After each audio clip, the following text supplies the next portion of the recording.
All right, good afternoon, English 3 students. All right, today we're going to be looking at Macbeth and how to conduct a rhetorical analysis. Okay, so our agenda is first we'll translate our given monologue. Second, we'll do the rhetoric identification. Third, we'll analyze that rhetoric. And fourth, we'll write our rhetorical analysis. Okay, so let's get started. All right, so I have pulled Act 3, Scene 1 from Macbeth. You'll notice that I've numbered the lines every fifth line. And as you remember, this is an iambic pentameter. So what we'll do, I've listed our steps right here on the side. Translate, then we'll do the rhetorical device identification, analyze, and write analysis, as I had just mentioned with the agenda. Okay, so looking at this text, you've already seen this text before, so I'm not going to spend too much time translating because we kind of worked through it together. If you remember though, just really quickly, this is Act 3, Scene 1. We're seeing Macbeth contemplating his fears in Banquo. Okay, and he says to be thus is nothing, but to be safely thus. We talked about how thus is an antecedent, we talked about how thus, the antecedent of thus is being king, okay, or being crowned the king, right?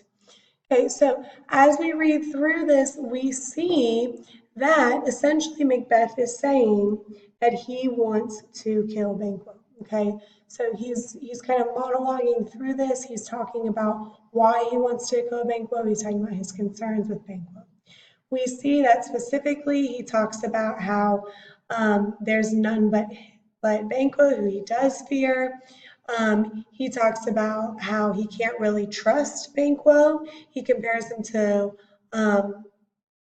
himself to Mark Antony and Banquo to Caesar, essentially saying that his future promise will be negated, just as Antony's was by Caesar. So essentially, he's comparing himself to Mark Antony, and that Banquo might kind of betray him. He tried the sisters when first they put the name of king upon me, so he's kind of going through and he's saying, I can't trust Banquo, let me list the reasons. Okay, and then prophet, like they held him father to a line of kings. Okay, he compares Banquo to a prophet. And then he says, upon my head they placed a fruitless crown. He says that, yes, he realizes that he attained the crown, but it's fruitless and barren, right? Okay, and that he doesn't have a son to take the crown next. Okay, so we're seeing him talking about all of the reasons. He's convincing himself, he's trying to convince the audience. These are the reasons why I need to kill Banquo, and it is fully substantiated. Okay, so we've done our translation. And again, that wasn't as thorough as we did in class. Okay, sorry, I don't know what that was. That wasn't as thorough as we did in class because we had already worked through it, but just as a way of review. Next, we're going to look at our rhetorical device identification. Okay, so as we go through this, it would be very helpful to have out your 25 giants of rhetoric looking through. But of course, I want you to look through this first, and I want you to identify the rhetorical devices. So please try to do so on your own now. Okay, now, hopefully you've identified some rhetorical devices. There are two main ones that I see here. Okay, the first one, to be thus is nothing but to be safely thus. That is that, like we say, sounds like pasta and taboli right here. We see this kind of reorganization of the words. Okay, and then we also see an allusion. Okay, both to Antony and to the prophet. Okay, this being to a historical figure and the prophet being to a historical figure as well. Okay, you might have found a couple of other rhetorical devices as well. I'm going to focus on these two for our tutorial today. Now, when we say rhetorical device identification, we've identified them. Now let's move on to analyzing them. When we say analyze, we're saying, why are these included? What are they trying to emphasize? What are they trying to appeal to? So in the first antimetabole, to be thus is nothing but to be safely thus. Okay, why does he include this switching of these words? Okay, first, he's trying to emphasize. Well, what's he trying to emphasize? He's trying to emphasize that Yes, he realizes he is king, but that is nothing unless it is safe and secure. So he's emphasizing the importance of this secured crown. Okay, so that's very important. The second one, we have this illusion, Mark Antony was by Caesar. So we're talking about if it's an illusion, that means it's a significant historical reference, a reference to a significant historical figure.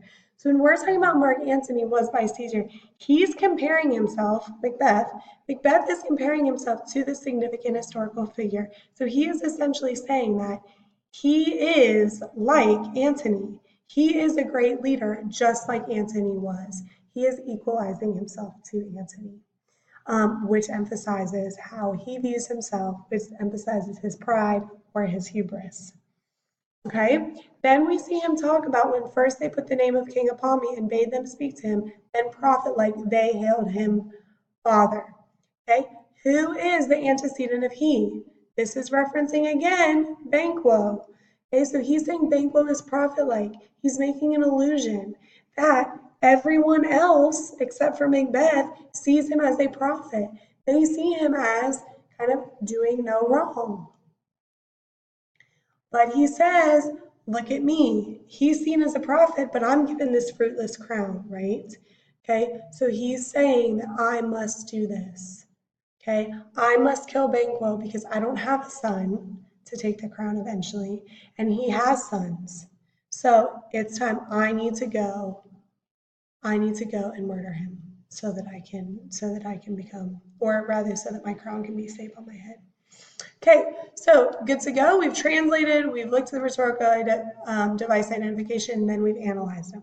Now it's time to move into writing our analysis. So please feel free to pause the video, okay, and look back at some of these things that we've stated, because I'm going to jump right into actually the analysis. So what I did was I took this and I wrote my analysis.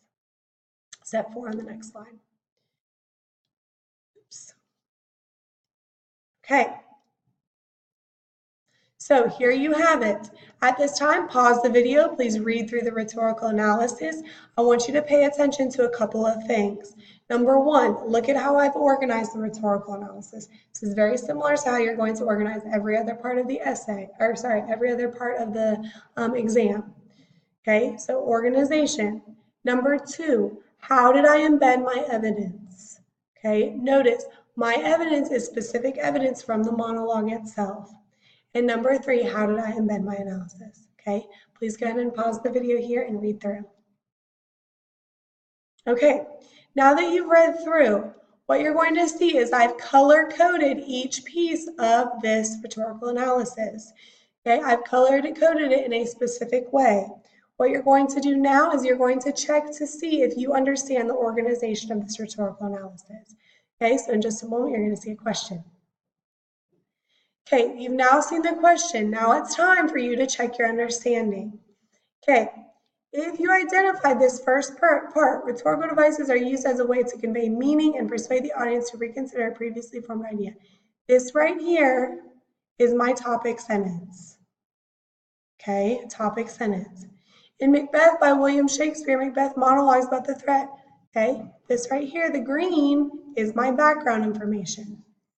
Okay, then we have by employing various rhetorical devices that appeal to the audience pathos, including, okay, right here we have the introduction of the evidence and the evidence.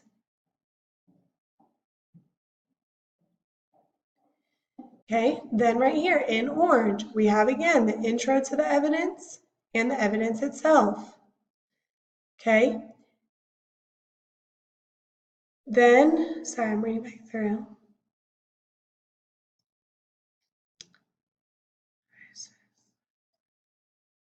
Sorry, I made an error. I apologize. Okay, right here, this is the evidence, yes, and this is the second evidence, okay? This, hopefully you noted correctly, okay, is the introduction or kind of the thesis of this paragraph. Now, paragraphs don't have thesis, but basically this is giving what you're about to say, okay?